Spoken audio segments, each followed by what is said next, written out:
சான்றோர்க்குப்பம் சுந்தர விநாயகன் திருவடிகள் வாழ்க வளர்க. இன்றைய தினம் சுந்தரர் தேவாரம் ஒன்று காண்போம். திருக்குறுகாவூர் பதிகம்.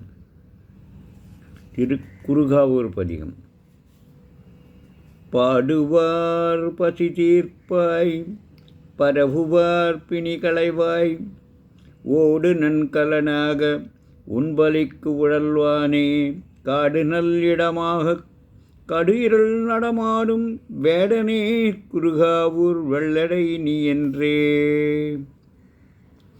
தலைவோடே சிறந்த உண்கலனமாயிருக்கின்ற உண்ணுகின்ற பிச்சை ஏற்றற்கு திரிபவனே, காடே சிறந்த அரங்காயிருக்க செறிந்த இருளில் நடமாடுகின்ற கோலத்தை உடையவனே, திருக்குறுகாவூர் வெள்ளடை கோயிலில் எழுந்தருளியிருப்பவனே, நீ உன்னை இசைப்பாடலால் பாடுகின்றவரும் பிறவற்றால் துதிக்கின்றவரும் ஆகிய அடியார்களது பசியை தீர்த்து நோயை பற்றறுப்பாய் அன்றோ.